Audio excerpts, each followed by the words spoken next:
Salve, loucos! Tudo bem com vocês? Eu tô muito bem, espero que todos vocês estejam bem. Já quero falar para você que não é um inscrito aqui no canal, se inscreva, deixa o like, que isso é muito importante e nos ajuda muito.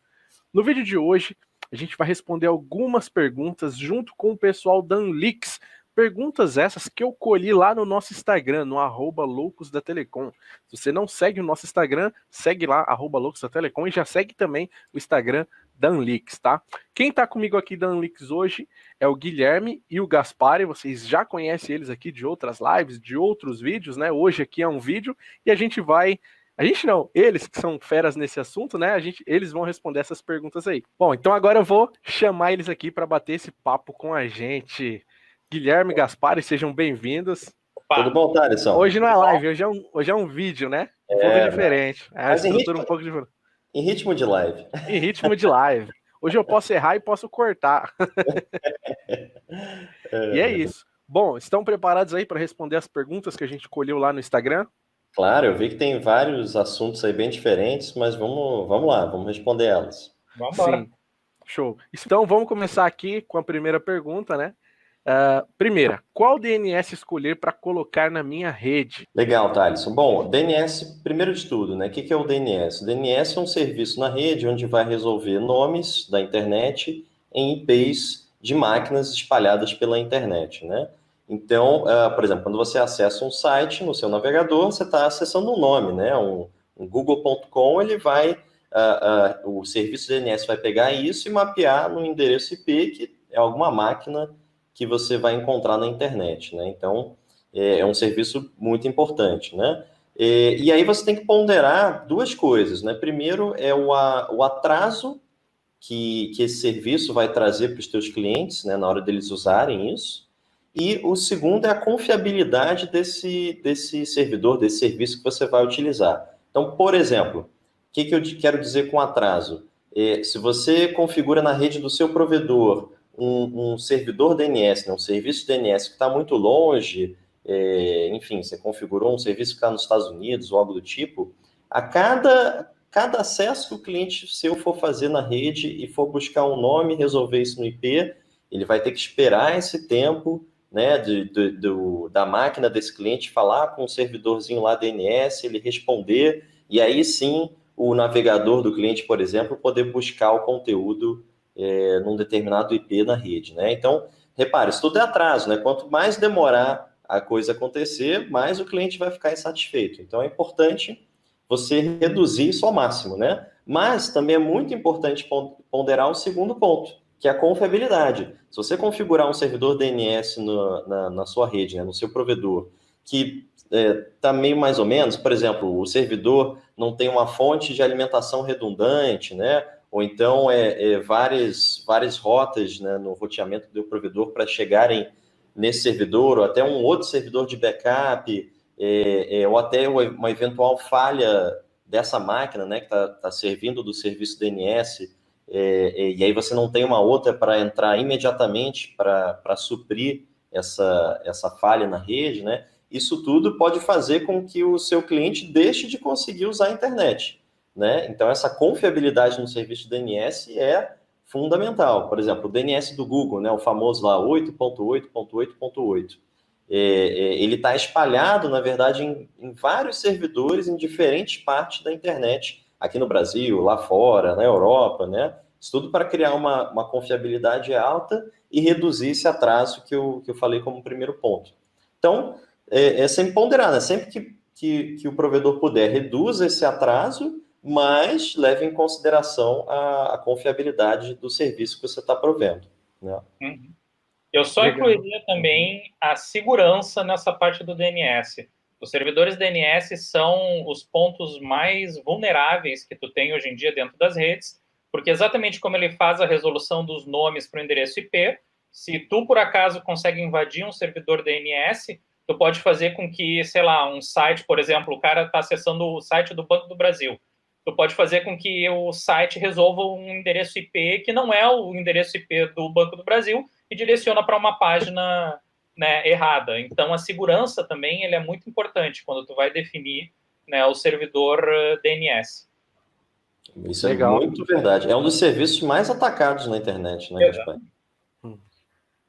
Tá aí, respondida então a primeira pergunta aí, nosso amigo lá do Instagram.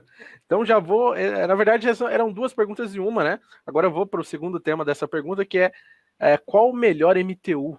Aí vai depender, a parte do MTU vai depender muito da rede. Vamos primeiro entrar um pouco na parte técnica. O que é essa parte do MTU?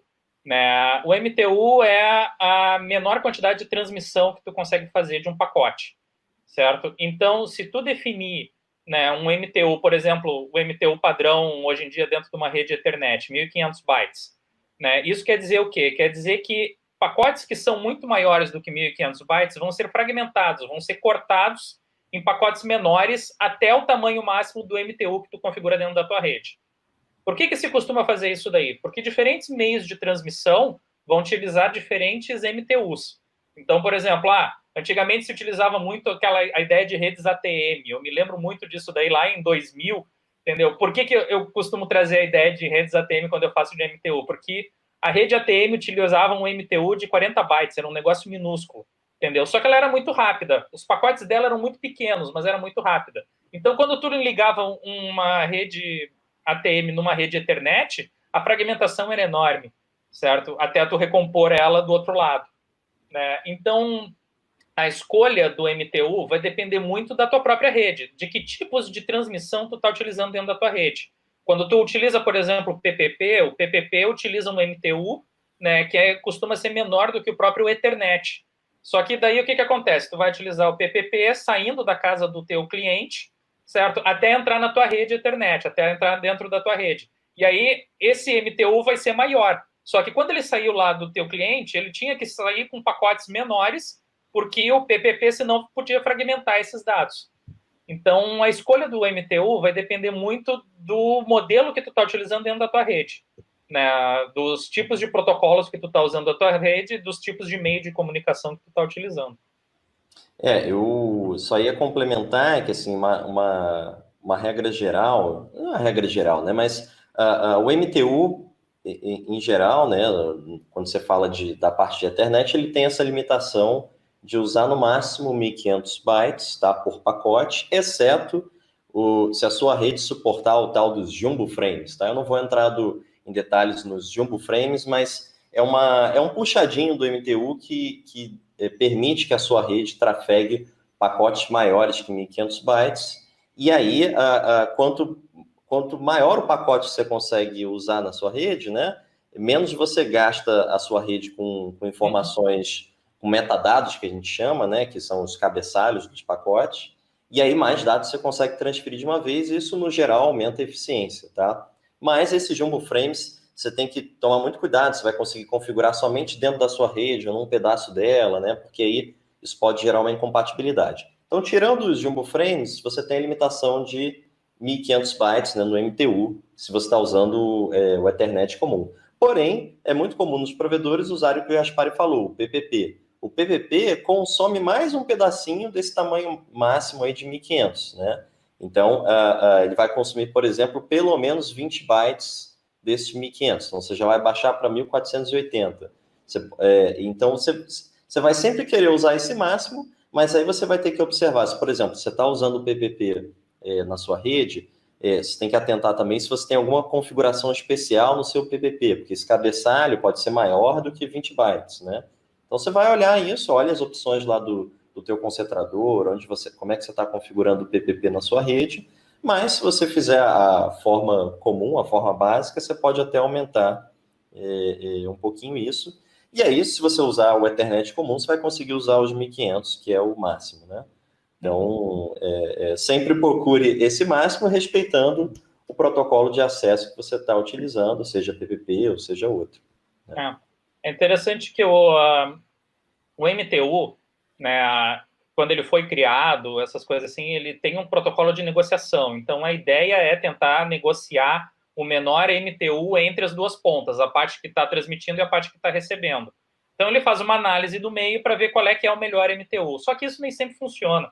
Né? Um caso clássico é o caso quando tu utiliza UDP, por exemplo, para transmitir e não TCP, né?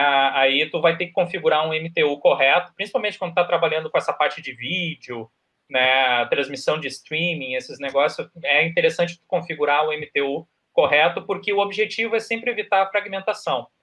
E até citando nesse negócio, vale ressaltar que o IPv6 não tem esse problema, porque o IPv6 conseguiu matar completamente. Isso daí só existe dentro do IPv4. O IPv6 já faz toda a parte de negociação de MTU, né, no caso, tudo por natural. Então, a gente não precisa se preocupar com isso quando a gente migra para uma rede que é IPv6. A fragmentação, ela existe só no IPv4.